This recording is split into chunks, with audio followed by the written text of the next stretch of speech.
Buenas noches. Ruego su atención para que con todo respeto a lo que vamos a proclamar como inicio de esta sencilla conferencia vicentina, ponernos en pie para escuchar los párrafos del Evangelio según San Juan, correspondiente este día lunes santo. Dice así la palabra de Dios. 6 días antes de la Pascua, fue Jesús a Betania donde vivía Lázaro, a quien había resucitado de entre los muertos. Allí le ofrecieron una cena. Marta servía y Lázaro era uno de los que estaba con él en la mesa. Tomó María entonces una libra de perfume de nardo auténtico, muy costoso. Le ungió a Jesús los pies con él y se lo enjugó con su cabellera, y la casa se llenó con la fragancia de aquel perfume. Entonces, Judas Iscariote, uno de los discípulos, el que iba a entregar a Jesús, exclamó: ¿por qué no se ha vendido este perfume en 300 denarios para dárselo a los pobres? Esto lo dijo no porque le importaran los pobres, sino porque era ladrón, y como tenía a su cargo la bolsa, robaba lo que echaban en ella. Entonces dijo Jesús: déjala, esto lo tenía guardado para el día de mi sepultura, porque a los pobres los tendrán siempre con ustedes, pero a mí no siempre me tendrán. Mientras tanto, la multitud de los judíos que se enteró que Jesús estaba ahí, acudió no solo por Jesús, sino también para ver a Lázaro, a quien el Señor había resucitado de entre los muertos. Los sumos sacerdotes deliberaban para matar a Lázaro, porque a causa de él muchos judíos se separaban y creían en Jesús. Palabra del Señor. Gloria a ti, Señor Jesús. Tenga la bondad de sentarse. Qué mejor que comenzar esta conferencia que prestando atención a la lectura del Evangelio que en este lunes santo se nos ha proclamado. Pensaba leyendo estos párrafos del Evangelio de Juan en el capítulo 12, que justamente acabamos de compartir lo que se llama la Cena de los Pobres, cuyo cometido en espíritu vicentino es ayudar a los hermanos que sufren, que pasan pobrezas, que tienen necesidades. También en un contexto de una cena se desarrolló este evangelio en la casa de los amigos de Jesús en Betania. Ya faltaban 6 días para la Pascua. Ya estaba cerca la muerte de Jesús. Y vemos cómo estos amigos se ponen en función de Cristo. Marta, como sabemos, es la que se afana para atender a los invitados. María, que como se dice en otro pasaje, también visitando ese hogar en Betania, es la que se pone a los pies de Cristo para escuchar su mensaje y su palabra. Creo que aquí también de alguna manera hemos vivido algo de estas acciones. Hemos visto hermanos, hermanas que nos han servido la cena.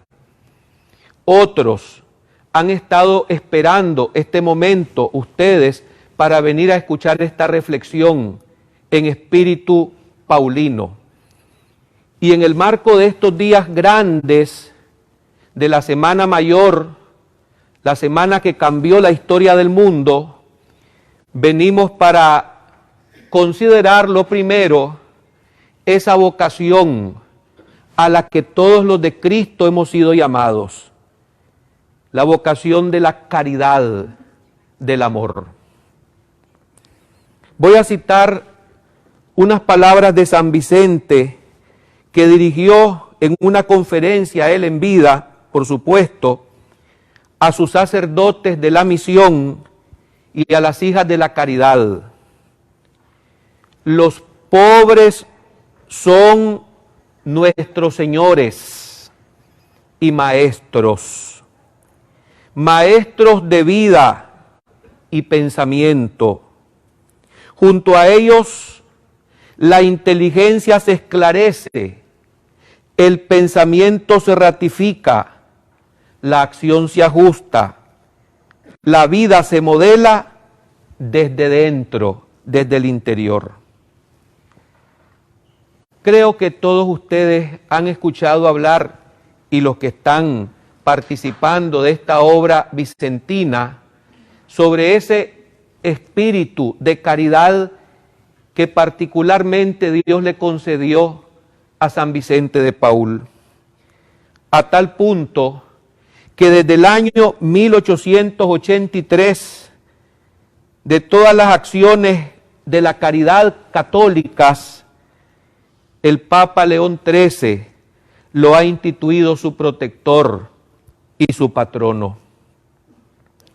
Pero creo que es importante, además de exaltar y de agradecer a Dios este espíritu de generosidad, de auténtica caridad en los santos, y particularmente en la familia vicentina, hay muchos grandes santos, y por supuesto que Descuella el fundador, y junto a él Santa Luisa de Marilac, fundadora de las Hijas de la Caridad.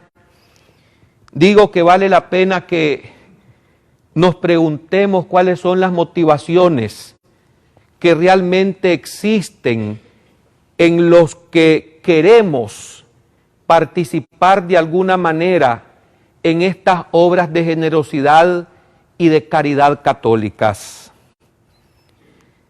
El texto que ha inspirado a San Vicente de Paúl en la Sagrada Escritura es el siguiente: el Señor me ha enviado a anunciar la buena noticia a los pobres, la liberación a los cautivos, la vista a los ciegos y la libertad a los oprimidos.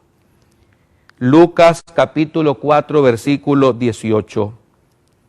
Sabemos que estas palabras las leyó Jesús, tomadas del profeta Isaías en la sinagoga. Y aquí sintetiza y resume la misión a lo que vino Jesús y a lo que nos ha enviado Jesús a los que somos sus discípulos a través del paso de la historia en el mundo.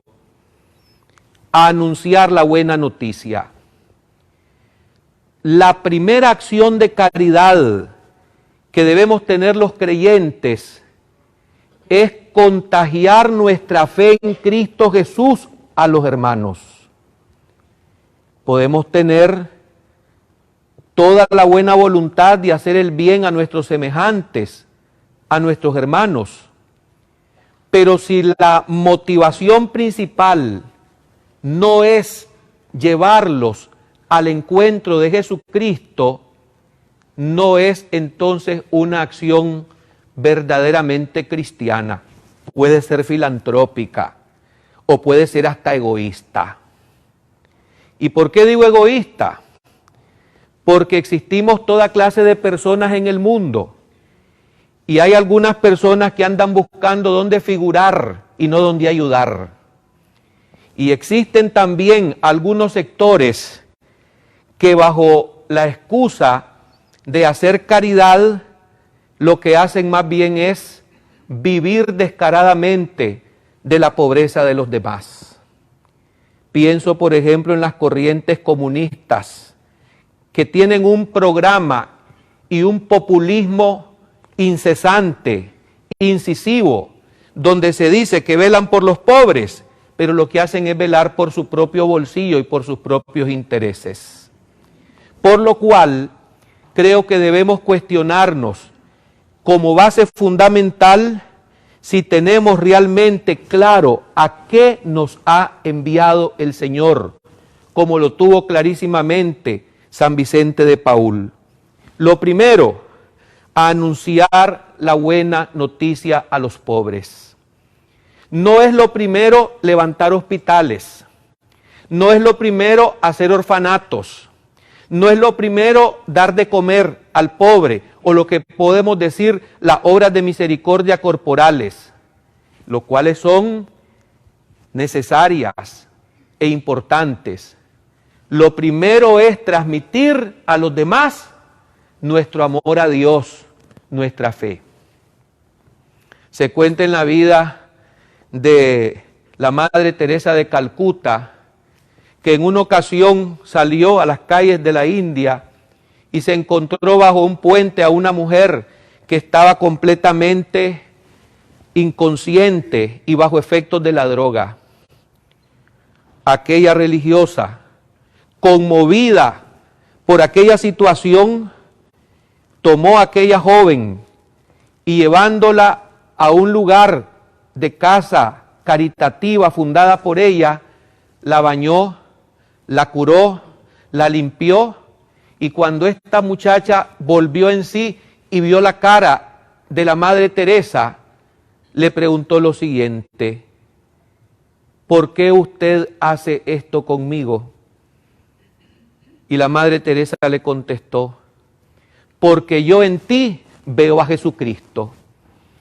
Aquella joven quedó obviamente sorprendida por aquella respuesta que jamás se le ocurrió que se le daría.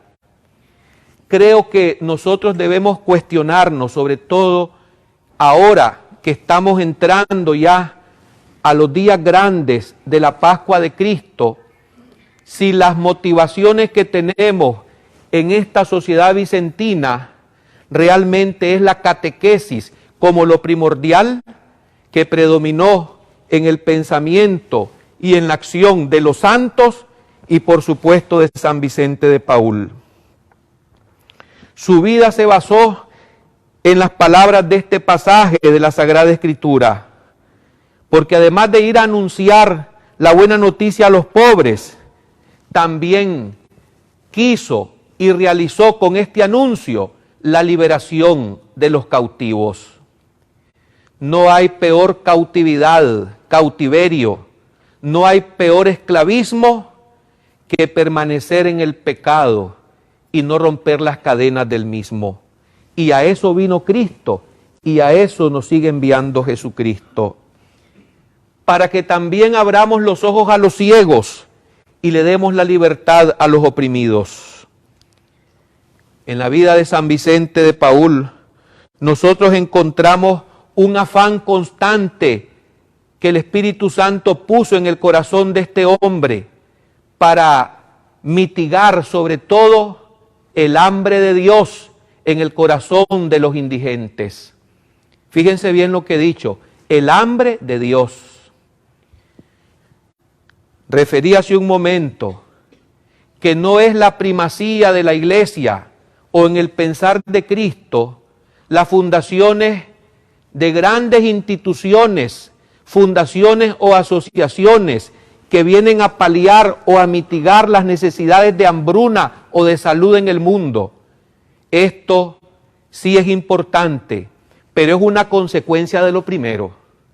De tal manera que si no tengo a Dios como base y fundamento y motivación principal, podría ser mera filantropía o, como ya referí, un peligro de vanagloria para que se me aplauda y se me cuelguen medallas en el pecho. ¿Cómo comenzó esta obra vicentina en el mundo? San Vicente de Paúl se acercó primero, motivado por el Espíritu Santo, a una notable obra de caridad que desarrolló cuando creció precisamente el número de los menesterosos en Francia. Para que nos enmarquemos en estos acontecimientos, permítanme recordar cuándo nació y en qué fecha murió San Vicente de Paúl. Nace en 1581 y muere en 1660. Él es el fundador de la Congregación de la Misión, llamados también los Padres Paules o Vicentinos, cuya fundación se realizó en 1625, junto a otra gran santa, Luisa de Marillac, que a su vez también fundó las Hijas de la Caridad en 1638. Fue nombrado limosnero real por el rey Luis XIII, función desde la cual abogó por mejorar las condiciones de los campesinos y los aldeanos. Pero ¿dónde es que se agiganta humanamente, podemos decir, la obra vicentina? Esa obra vicentina humanamente fue apoyada por la familia y los señores de Gondi, que fueron como preceptores de los niños y buscaron al santo para que fuera el director espiritual de la señora de esa familia. Dios se va valiendo de sucesos y de acontecimientos insospechados para ir desarrollando su obra. Definitivamente que este hombre no buscó la promoción social de sí mismo ni de su familia. Supo discernir precisamente lo que el Espíritu Santo le pedía en la historia de la Iglesia para bien de la humanidad. La formación del clero, algo verdaderamente encomiable que preocupó mucho en su época a Vicente de Paúl. Leyendo yo este dato interesante, pensaba lo siguiente: qué importante es que quienes hemos sido elegidos para ser ministros de la palabra de Dios, lo primero, tengamos auténtica vocación para lo que hemos sido llamados. Segundo, que entremos en conciencia de la urgente necesidad de la santificación a la que también el Señor nos ha destinado en llevarle las almas a Él. Y por último, qué importante es que quien es puesto al frente de la comunidad para ser luz y guía, se prepare convenientemente a adoctrinar y a evangelizar con sabiduría, sin titubeo y con la absoluta certeza que lo que dice viene realmente de Dios. Yo creo que hoy en día estamos viviendo una crisis similar. Estamos adoleciendo, hay que reconocerlo, de vocaciones que tengan la conciencia clara para lo cual han sido puestos en la iglesia. En su tiempo, Vicente de Paúl se dio a la tarea de la formación del clero, vocación que hasta hoy también los lazaristas, como se le llama, o los vicentinos, siguen desarrollando dentro de la iglesia. Yo quiero dar un testimonio aquí. Yo estudié en el seminario de Nuestra Señora de Fátima en Managua en los años 80, cuando vivíamos momentos muy difíciles y duros en Nicaragua. Y quien estaba al frente de aquel seminario era un vicentino, el padre Anselmo Salamero, un español.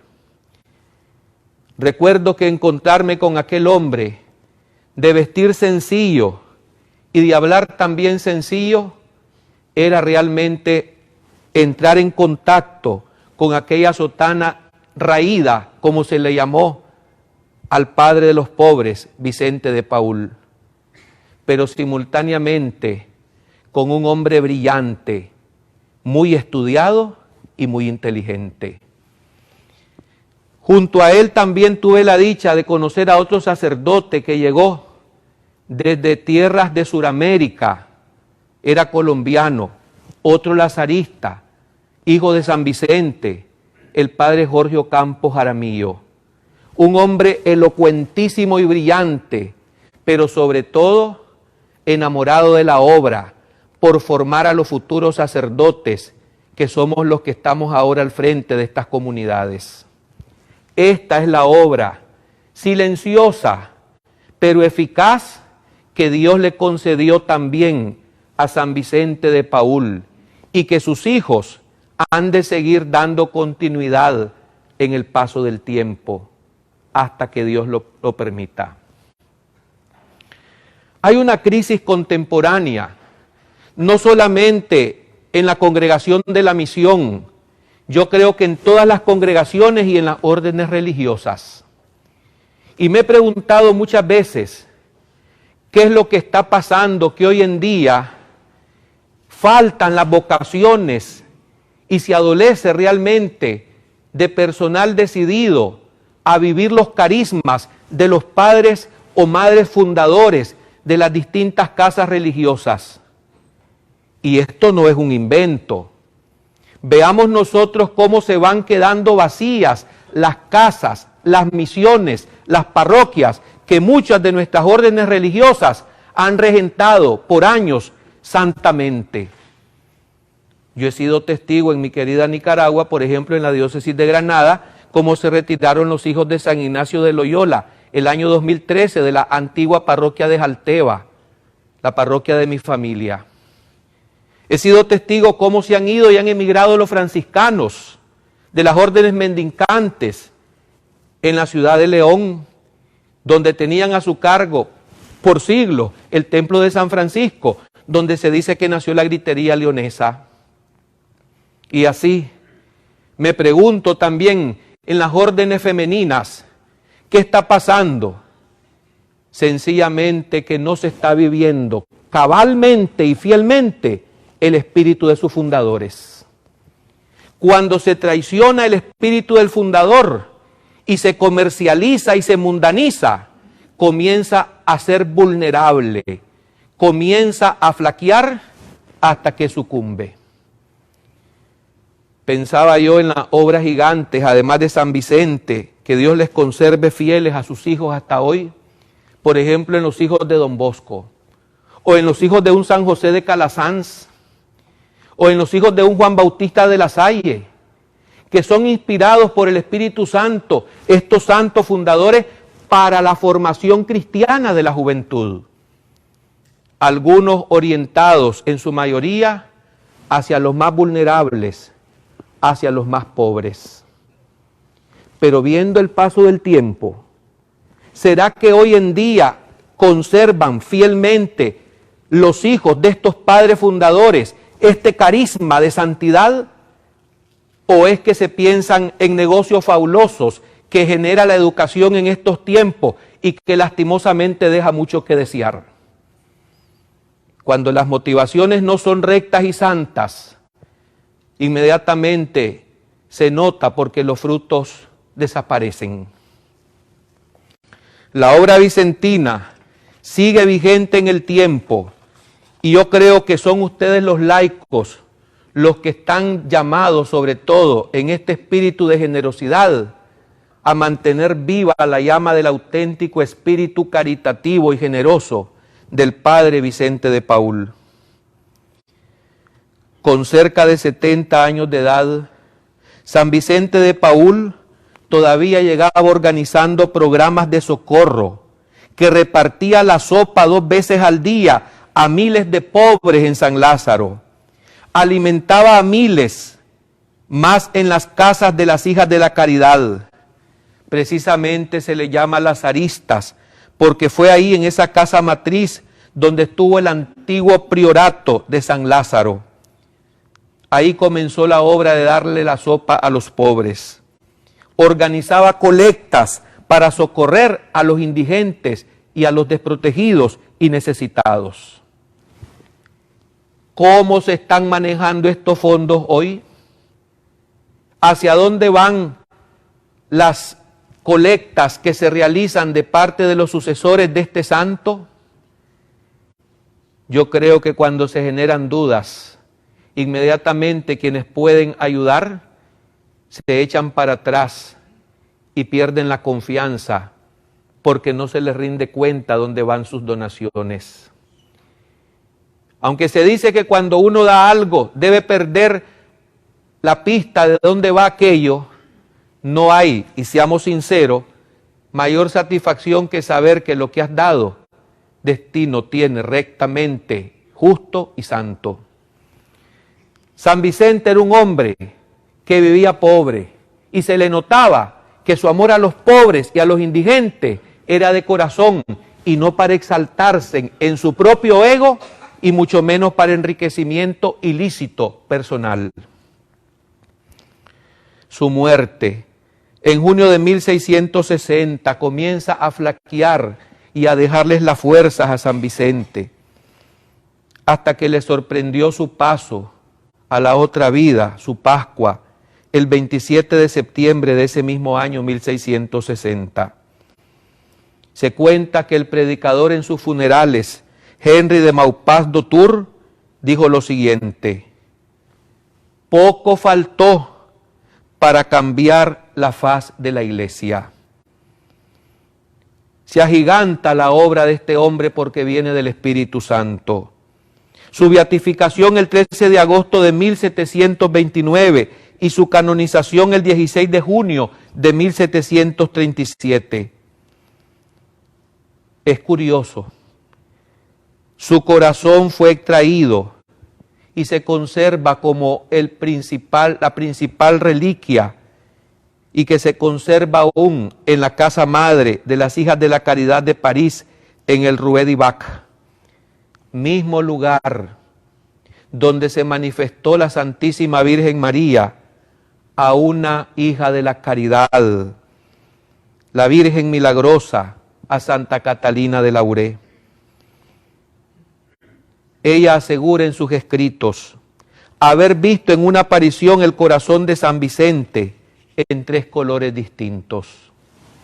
Miren, estos milagros que vemos las personas con ojos de fe, de conservar algunas partes o algunos cuerpos incorruptos, tienen y encierran en sí mismo también un mensaje muy fuerte para quienes sabemos interpretar los designios de Dios. Sabemos que el corazón es el signo de la caridad y del amor, es el símbolo del amor. Así quiso Dios conservar hasta hoy el corazón de Vicente de Paúl. ¿Saben ustedes que se conserva, por ejemplo, del franciscano, gran orador y predicador, Antonio de Padua? Su lengua. Creo que debemos preguntarnos qué es lo que más se va a corromper prontamente en tu vida y en la mía, porque es con lo que más hemos pecado en algún sentido en nuestro cuerpo. El mismo año, el 15 de marzo de 1660, muere Luisa de Marillac, y ese mismo año muere San Vicente. ¿Cómo es el lema del Padre Vicente y de sus hijos? Evangelizare pauperibus misit me envió para evangelizar a los pobres. Efectivamente, este es el texto que yo hace un momento les comentaba del Evangelio de las Sagradas Escrituras. Estamos en Semana Santa. Ayer, Domingo de Ramos, escuché atentamente la homilía magistral del Santo Padre Francisco, donde comentaba las palabras de Cristo: Dios mío, ¿por qué me has abandonado? El Papa comentaba con mucho tino ese salmo que también Cristo repetía en la cruz. Palabras que nos llegan en ese Evangelio de Mateo que correspondía a la lectura de la Pasión del Señor el Domingo de Ramos, en el original idioma arameo, en el Evangelio de Mateo. Y el Papa decía lo siguiente: el abandono de Cristo en los hermanos. No puede ser que nos llamemos cristianos cerrando los ojos ante tanta ignominia e injusticia que vivimos en estos tiempos turbulentos de la Iglesia. Cristo nos mueve a buscarlo en los que más nos necesitan. El Papa exaltaba la búsqueda en las personas abandonadas, en los que son segregados, en los que son apartados. Cada uno de ellos nos representa al mismo Cristo. Pero yo profundizaba en estas palabras del Santo Padre y pensaba para mí lo siguiente: sí duele el abandono frente a una persona que carece de techo, de vivienda, de hospedaje.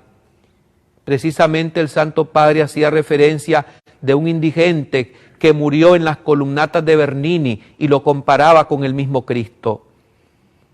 Pero yo creo que hay un abandono todavía peor, y es cuando nos quedamos impotentes o indiferentes ante un aluvión de interpretaciones peligrosas de la palabra de Dios y del mismo Evangelio de Jesucristo.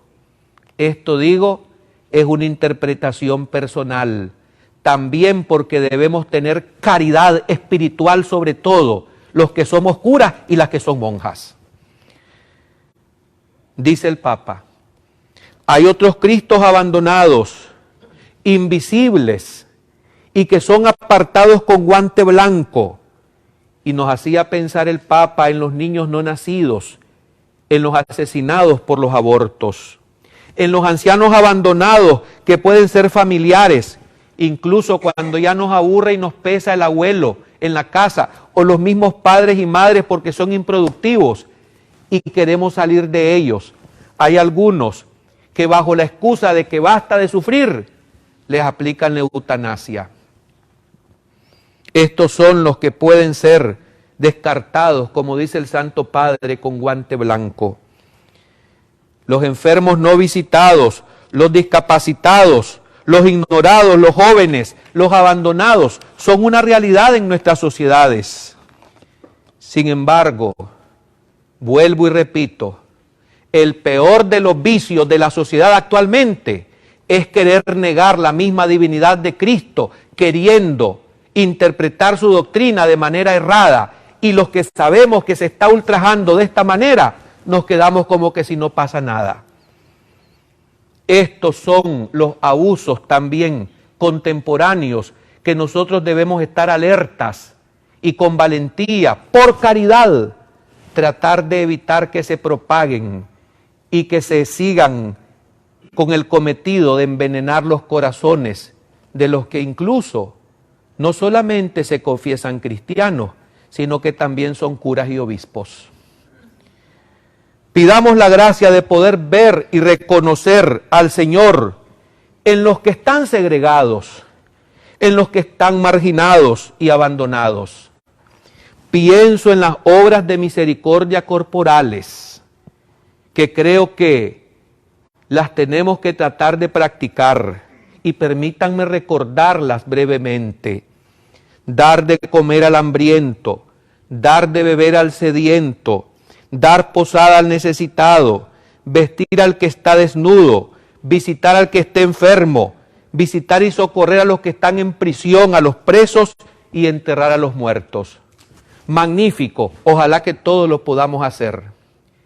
Pero la base, el resorte que a mí me va a impulsar a realizar esta obra de misericordia corporales, va a ser en cuanto en tanto yo tenga en mi corazón a Dios. Y creo que las obras de misericordia espirituales son una urgente caridad que hoy no se practican y se han tirado al basurero y se han olvidado vilmente. No enseñamos al que no sabe. Nos quedamos tranquilamente ante la ignorancia crasa, incluso religiosa, y escandalizadamente hasta los mismos curas que estamos llamados a ser maestros, muchas veces damos vergüenza. Enseñar al que no sabe. Segundo, dar un consejo al que lo necesita. ¿Cuánto se arriesga una persona que con buena voluntad te quiere arreglar los días de la vida? Hoy con tantas demandas podés salir hasta perjudicado, incluso económicamente, si se te ocurre dar un ejemplo o un consejo a cualquiera que tú le quieras ayudar. O estamos tan envenenados y pervertidos que creemos que en quien se nos acerca lo que quiere es abusar incluso carnalmente de nosotros. Así hemos llegado a estos extremos en esta sociedad hedonista y viciosa. Corregir al que esté en el error. Quien no lo hace es un vil egoísta porque solamente piensa en su propia promoción. Y aun cuando hay una gran ceguera en la sociedad, quizás él quiere ser el único tuerto que ve con un ojo, dejando en el error a los demás. Esto es anticaridad cristiana. Perdonar las injurias. Sabemos también que es parte de estas obras de misericordia espirituales. Consolar al que está triste, sufrir con paciencia los defectos ajenos. Y por supuesto, algo que se va perdiendo también porque ya se va dilucidando el sentido del más allá, de la vida eterna, predicando más el más acá, orar por el descanso eterno de nuestros difuntos. Verdadera obra de caridad. El año de 1981 se celebraron los 400 años del nacimiento de nuestro Padre San Vicente de Paúl. Entonces el querido, recordado y equilibrado Santo Padre Juan Pablo II proclamó al santo heraldo de la misericordia y de la ternura de Dios. Hermanos, estamos llamados a ser caritativos, pero lo tenemos que hacer con verdadero espíritu cristiano, amoroso, sin esperar nada a cambio. Quien está como motivado a militar, a participar de algún grupo que se dice cristiano católico y que ejerce obras de caridad y no prioriza y no pone como lo más importante el dar a Cristo al otro, no está en el lugar correcto o no ha sabido entender bien la jerarquía de valores según lo enseña el Evangelio de Jesucristo. Miremos nosotros la actitud mezquina del Evangelio que leíamos hoy en el corazón de Judas Iscariote. ¿Qué pensó este hombre pistero y platero, siendo uno de los apóstoles del Cordero? Bien se hubiera podido vender ese perfume en 300 denarios para darle el dinero a los pobres. No le importaban los pobres porque era ladrón. Lo dice claramente el comentarista del cuarto evangelio, San Juan.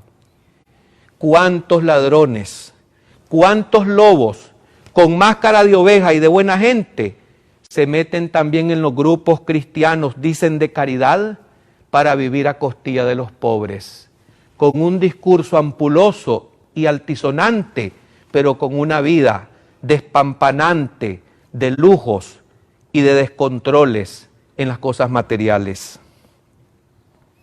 Permítanme explicarles qué es la palabra misericordia brevemente. Se compone de dos vocablos. Miserere, que significa miseria, necesidad, y cor cordis, que significa corazón. Misericordia es la capacidad de sentir el dolor de los que sufren y actuar presurosos a atender sus miserias. ¿Y saben ustedes cuál es la peor miseria del ser humano? No tener a Dios en su corazón.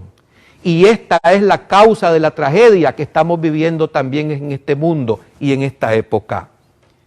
Porque se exalta la antropología, es decir, al hombre, y se pretende apartar a Dios, incluso de lo que llamamos misericordia, pero no ponemos el cuidado y la atención que la más importante es transmitir la fe a los demás. Las obras de misericordia son acciones de amor mediante las cuales ayudamos al prójimo en sus necesidades corporales y espirituales. Yo quisiera, hermanos, que en esta noche y en el marco de la Semana Santa nos hagamos un examen de conciencia. ¿Soy yo realmente alguien que quiero hacer el bien con el único interés de llevar las almas a Cristo? ¿Cuáles son las motivaciones que tengo para venir y participar de estos actos, se dice, benéficos para los pobres y los indigentes? ¿Será que porque paso muy aburrido en la casa prefiero venir a sociabilizar? y vengo a formar parte de este grupo para que me vean que me conservo todavía joven y que tengo los medios económicos para que no me desprecien. Yo creo, hermanos, que este figureo, síndrome del figureo, tiene que ser desterrado de todo grupo cristiano, porque no se trata de quién se lleve más medallas o aplausos, sino de quién refleja más y mejor a Jesucristo, que se da por entero solo por amor. Que este sea el mensaje que nos llevemos esta noche, todavía empezando los días grandes de la Semana Mayor. Que el Espíritu Santo, así como le concedió a un Vicente de Paúl, a Santa Luisa de Marilac y a tantos hombres y mujeres que nos han dejado un legado luminoso de auténtica generosidad, así también nos conceda un pequeño rayo de esa luz en nuestros corazones. Ser generosos con todos, aun con aquellos que nos dan palos y nos tratan mal. Porque cuando nosotros hacemos el bien y la generosidad al enemigo, lo dice San Pablo, no lo digo yo, es como que le colocamos carbones encendidos sobre su cabeza. Quiera Dios que entendamos estas cosas en el misterio de amor que nos ha revelado su Hijo amado Jesucristo, que se rebajó tomando la condición de esclavo para morir de muerte afrentosa por amor entre los malhechores en la cruz. Amén. Amén. Les voy a dar la bendición. Muchas gracias. Nos ponemos de pie. Vamos a invocar a la Santísima Virgen María, Madre de Misericordia. Bajo tu amparo nos acogemos, Santa Madre de Dios. No desprecies las súplicas que dirigimos en nuestras necesidades. Antes bien, líbranos de todos los peligros, oh Virgen gloriosa y bendita. Amén. El Señor esté con ustedes. Que la bendición de Dios Todopoderoso, Padre, Hijo y Espíritu Santo les acompañe siempre. Amén. No se nos olvide, todos somos pobres. No es la peor la pobreza material, sino la espiritual. Y estamos llamados a hacernos ricos, transmitiéndonos a Jesucristo con la palabra y con el modo de vida. ¡Viva Cristo Rey! ¡Viva! ¿Quién causa tanta alegría? ¡Viva San Vicente de Paúl! ¡Viva! Demos un aplauso a este Padre de la Misericordia.